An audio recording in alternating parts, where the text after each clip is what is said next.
Welcome back to New Rockstars. I'm Erik Voss, and the Star Wars spin-off series, The Bad Batch, was one of the biggest reveals at the Disney Investor Day last week. A spin-off following Clone Force 99 from the Clone Wars that, according to this new trailer, appear to be connecting the dots between Revenge of the Sith and Clone Wars 2, The Mandalorian, Rebels, Rogue One, A New Hope, maybe even a live-action Kenobi series. There is a lot of Star Wars news to unpack. I'm gonna start by breaking down this Bad Batch trailer for all the interesting details and Star Wars connections that you need to know. Let's do it. Here we go.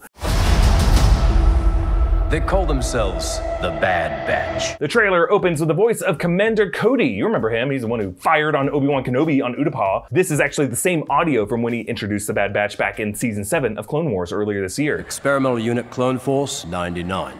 The defective clones with desirable mutations. They call themselves the Bad Batch. Clone Force 99, aka the Bad Batch, are a group of defected clone troopers, each having a unique skill that makes them an elite soldier, but they are not that great at following the rules, which with Order 66 coming, I think we can assume is a good thing. They are led by Hunter, who's great with that knife, Crosshair, a sharpshooter, Tech, he does machines, and Wrecker, a big strong dumbass. They also have a new fifth member, Echo, whom they rescued in that recent Bad Batch arc of Clone Wars. He was a clone originally part of Rex's crew, previously thought to be dead for seasons and seasons. Echo! But all that time was actually held by separatists, with his brain being mined for Republic strategy secrets. And after they rescued him, he decided, hey, I'm gonna go with his Bad Batch, because I'm broken. Now, in this trailer, we see them arriving at that cloning facility on Kamino. You remember that from Attack of the Clones. We also see them entering the training room in the Clone Wars series. That's kind of where it all begins for all clone troopers. So the big question of this series will be, will this Bad Batch participate in Order 66? Are they gonna turn on the Jedi? Is Echo gonna do that? I am thinking no, because first, yes, we have to like them, but really because these are genetic defects. The cloners might not have even put the inhibitor chips in their heads that they gave all the other clone troopers, and Palpatine needs those inhibitor chips in order to switch them evil for Order 66. Now, Echo was given a chip like that. However, all the tinkering the separatists probably did on him might have disabled that chip, or at least disabled it just enough for him to resist that order when it comes, just as Rex was able to resist it. Maybe be able to consciously alert the rest of the Bad Batch about what the hell is going on. Also, see how this trailer does show quite a bit of conflict between the Bad Batch and the rest of the clone troopers. I think that's gonna be the main conflict of this series, how these rejects have to forge their own destiny when the side they've been fighting for just loses it. This opening clip also shows a few planets that I think are familiar places. This brownish colored one, I'm pretty sure is Kessel, because notice those 3 moons behind it. I think those are Kessel's 3 moons. Kessel, home of the spice mines and the famous Kessel Run. And then there's a blue planet with a stormy atmosphere and an industrial sector. I'm hoping this could be Iadu, because I have a feeling this Bad Batch series is going to explore the origins of what we saw in Rogue One, Project Stardust, Galen Erso, and Director Krennic. And then there's the slaver planet, Zygeria, which we have seen before. After Order 66, actually Admiral Olorin was deployed to invade Zygeria, and we know the Empire used Zygeria's slavers to continue the practice of slavery, including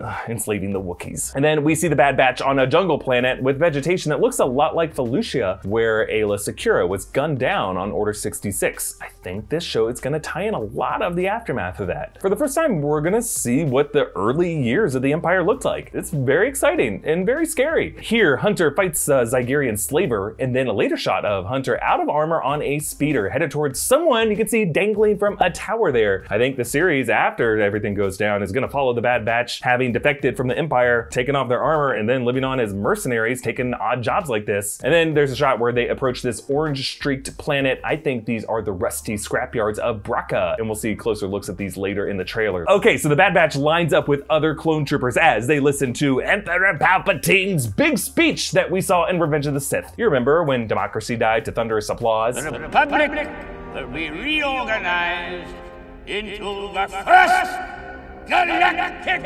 empire! Now, if you look at the timeline, this speech took place after Order 66 went out and the Jedi Purge began. So I think the Bad Batch might have sidestepped those orders and then no one knew about it. Then they hear this speech, and then later when they return to Kamino, the truth comes out and it causes their conflict with their clone brothers. And that would lead to the shots we've seen of Hunter and the rest lining up in arms against the armed clone troopers. Though, notice how one of those has darker armor with this cool green visor. He carries a flamethrower. These badasses show up a few times in the trailer. I am wondering if these are covert are Ops clone troopers. These are the guys you call in to do the dirty work, the jobs no one else wants to do. In this case, it might be to lead the hunt for the Bad Batch, a task typical clone troopers might have trouble carrying out. But before we continue, I want to thank our friends at Magic Spoon for helping sponsor this episode.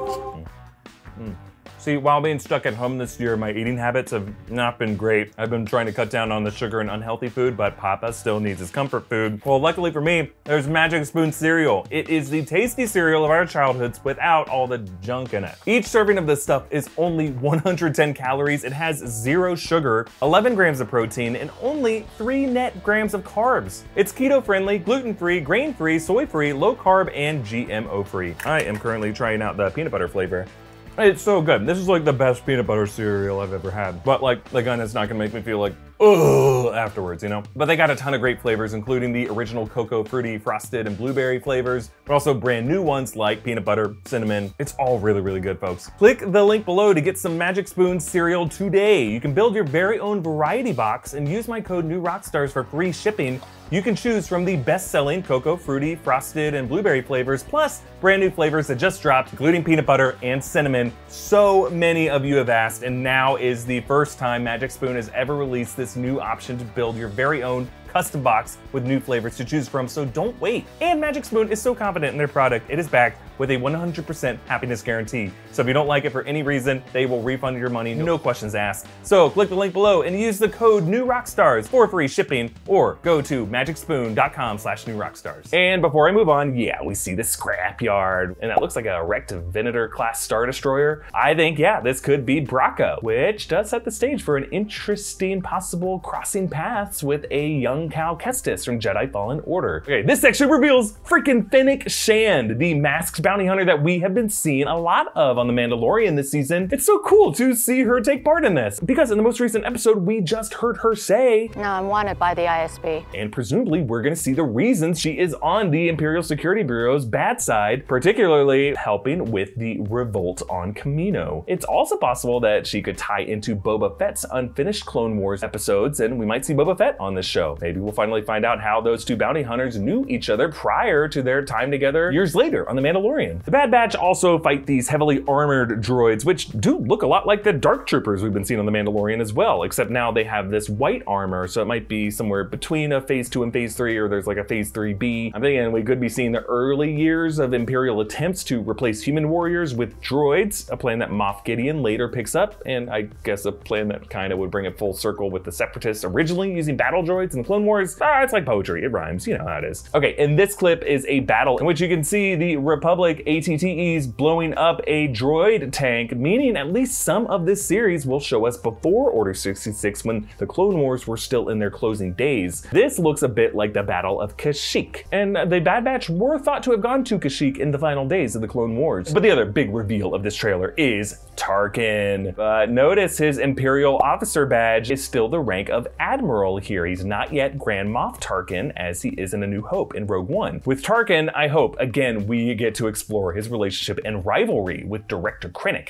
That would set the stage for Rogue One. Interesting here to see the Imperial troopers being cheered on by regular folks, because yes, in the early days of the Empire, the masses would have embraced them as war heroes to thunderous applause. And then a shot of this scary looking super laser. Wow. Now, yes, we are years away from the Empire constructing a successful WMD super laser, but we could be looking at the early test stages in Project Stardust. This could also be connected to the mystery of how Anaxis was blown up after Clone Wars to create that asteroid field that became in Rebels. What happened there? There's a mystery. They're gonna dig into it. Maybe it just took them a couple tries of firing a super laser and they tested it on Anaxis. And the final title is revealed by burning away the Clone Wars into the Bad Batch, suggesting that though the Clone Wars may be finished, behind that war fought on false pretenses is a band of authentic freaks just trying to survive the crossfire. And yeah, there's a lot that we're gonna dig into, between Hayden Christensen being confirmed to come back as Darth Vader in Kenobi, the Cassian Andor series, Ahsoka and Lando spin-offs, Rogue Squadron. I'm gonna try to get to all of it. In the meantime, be sure to subscribe to New Rockstars, hit that notification bell, support us by checking out our great merch options at newrockstarsmerch.com. Follow me at EA Voss, follow New Rockstars. Thanks for watching, bye.